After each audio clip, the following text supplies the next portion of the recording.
years ago, we launched a great national effort to rebuild our country, to renew its spirit, and to restore the allegiance of this government to its citizens.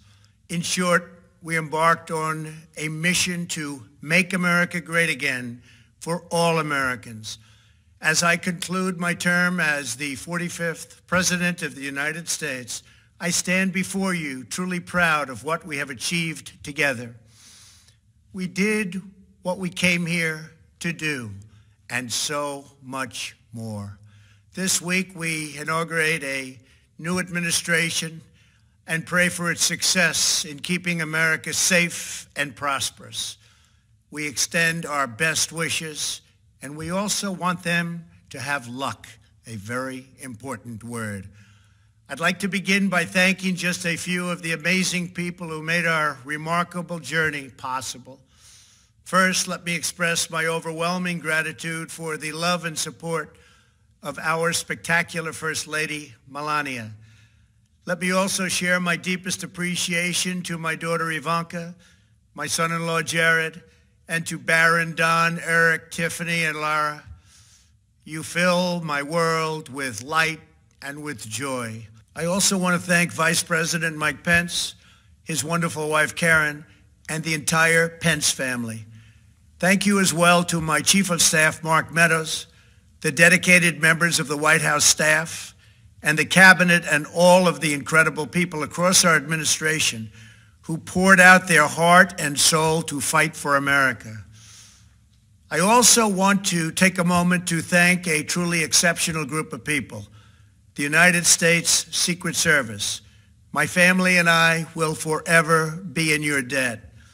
My profound gratitude as well to everyone in the White House Military Office, the teams of Marine One and Air Force One, every member of the armed forces, and state and local law enforcement all across our country.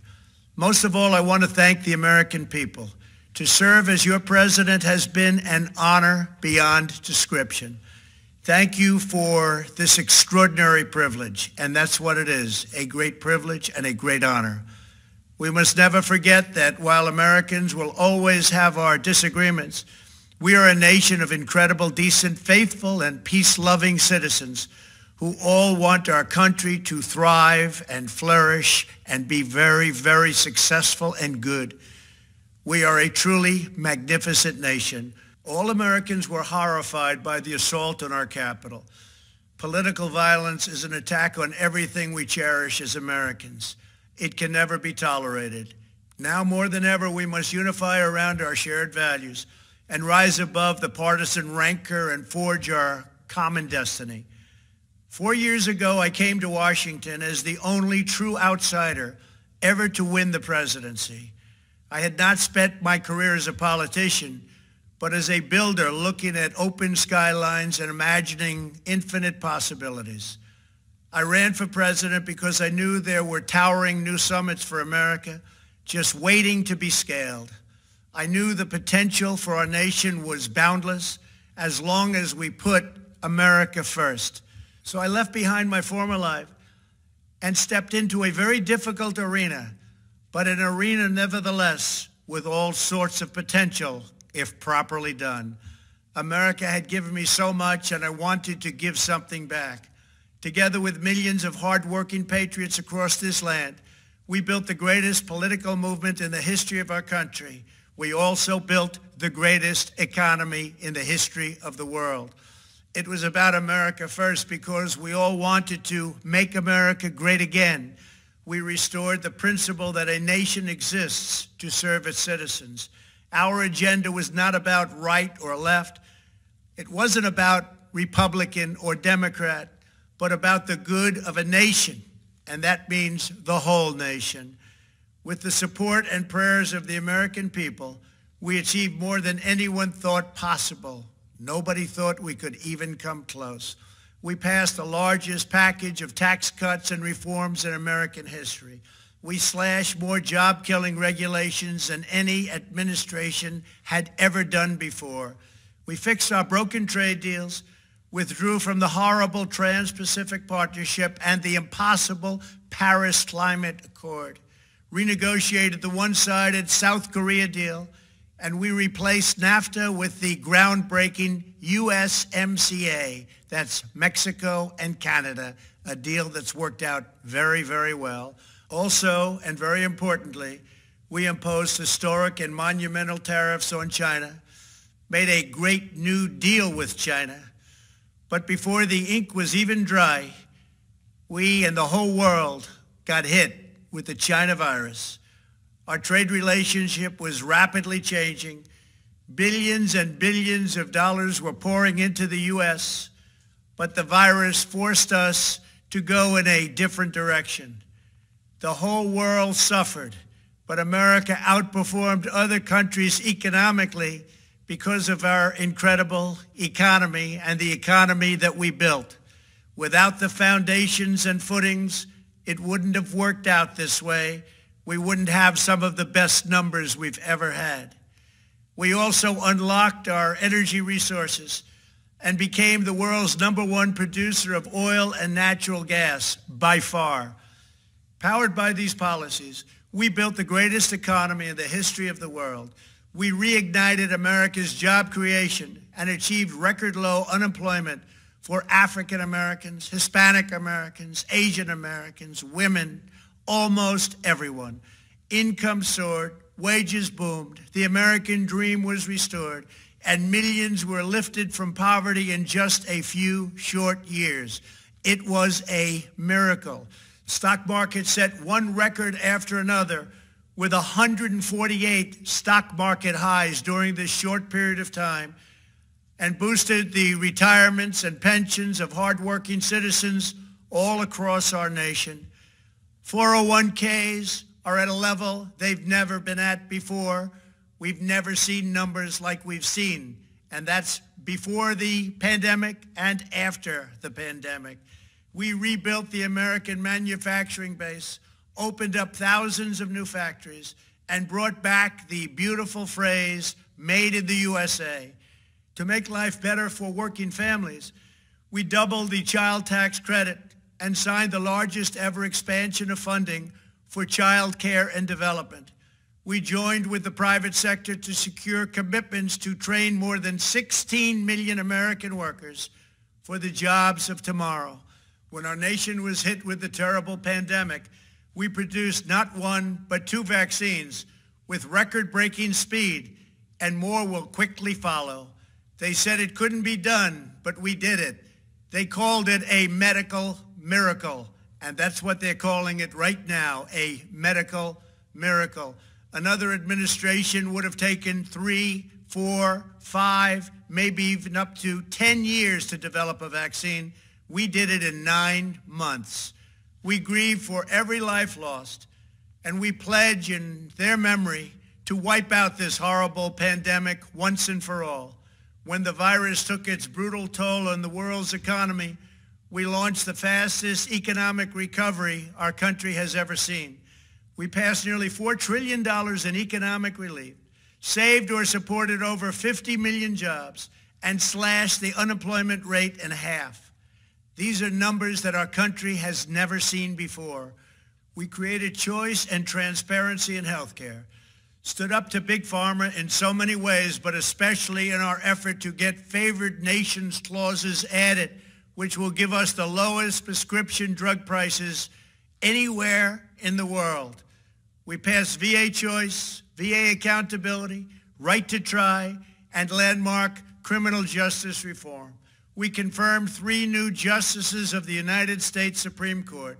We appointed nearly 300 federal judges to interpret our Constitution as written. For years, the American people pleaded with Washington to finally secure the nation's borders. I am pleased to say we answered that plea and achieved the most secure border in U.S. history. We have given our brave border agents and heroic ICE officers the tools they need to do their jobs better than they have ever done before, and to enforce our laws and keep America safe. We proudly leave the next administration with the strongest and most robust border security measures ever put into place. This includes historic agreements with Mexico, Guatemala, Honduras, and El Salvador, along with more than 450 miles of powerful new wall. We restored American strength at home and American leadership abroad. The world respects us again. Please don't lose that respect. We reclaimed our sovereignty by standing up for America at the United Nations and withdrawing from the one-sided global deals that never served our interest. And NATO countries are now paying hundreds of billions of dollars more than when I arrived just a few years ago. It was very unfair.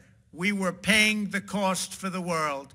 Now the world is helping us. And perhaps most importantly of all, with nearly $3 trillion, we fully rebuilt the American military, all made in the USA. We launched the first new branch of the United States Armed Forces in 75 years, the Space Force. And last spring, I stood at Kennedy Space Center in Florida and watched as American astronauts returned to space on American rockets for the first time in many, many years.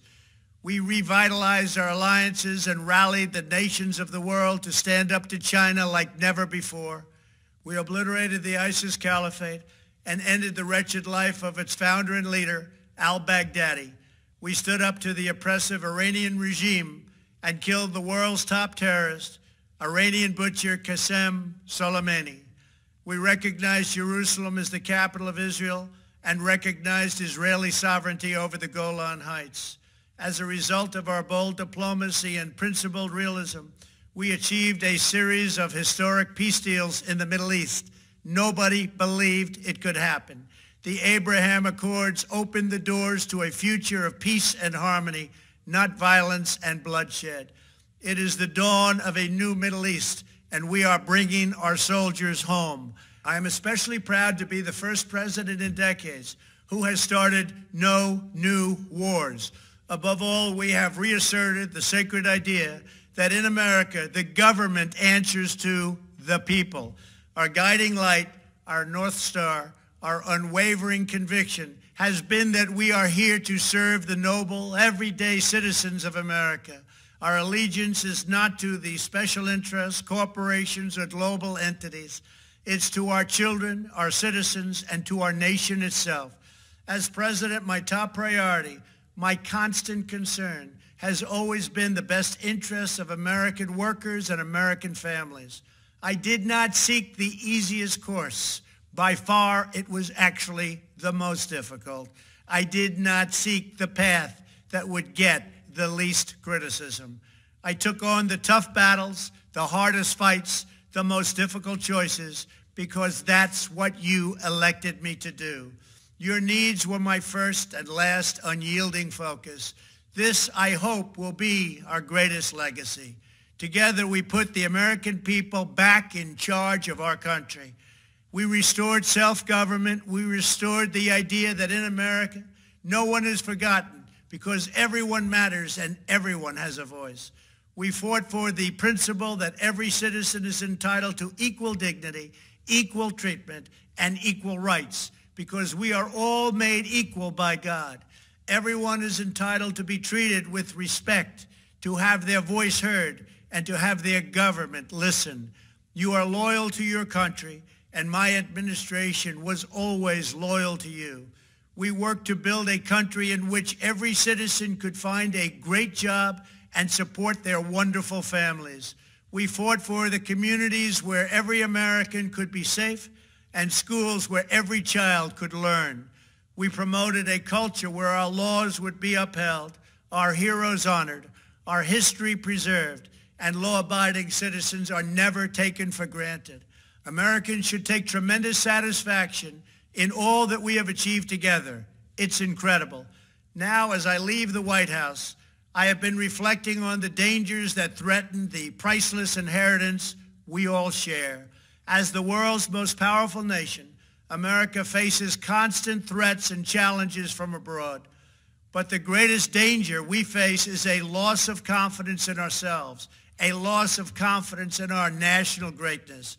A nation is only as strong as its spirit. We are only as dynamic as our pride.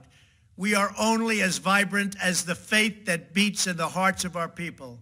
No nation can long thrive that loses faith in its own values, history, and heroes, for these are the very sources of our unity and our vitality.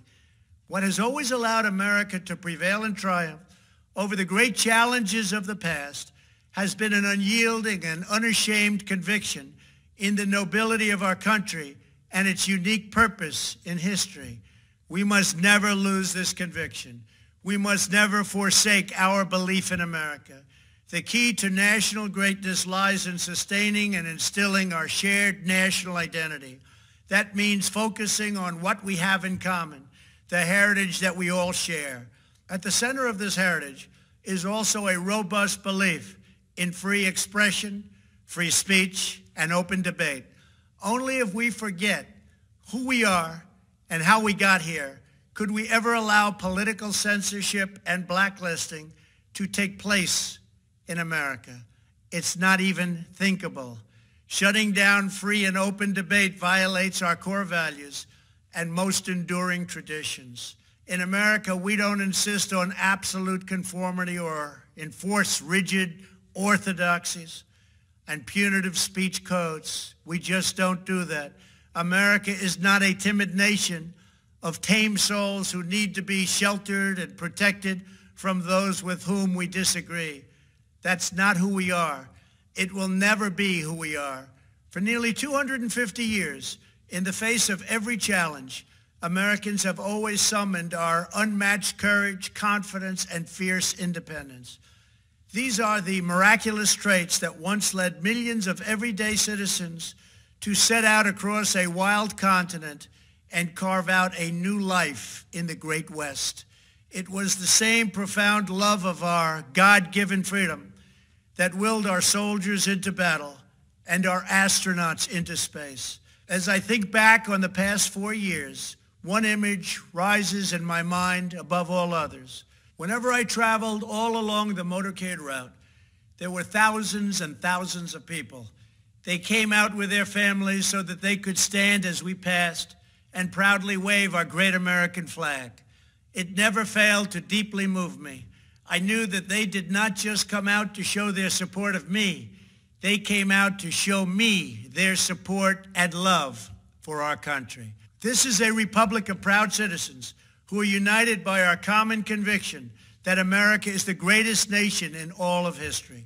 We are and must always be a land of hope, of light, and of glory to all the world.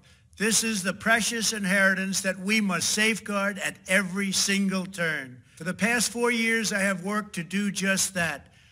From a great hall of Muslim leaders in Riyadh to a great square of Polish people in Warsaw, from the floor of the Korean Assembly to the podium at the United Nations General Assembly, and from the Forbidden City in Beijing to the shadow of Mount Rushmore, I fought for you, I fought for your family, I fought for our country. Above all, I fought for America and all it stands for, and that is safe, strong, proud, and free.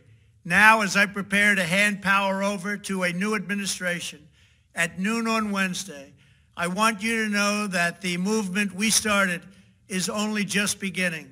There's never been anything like it.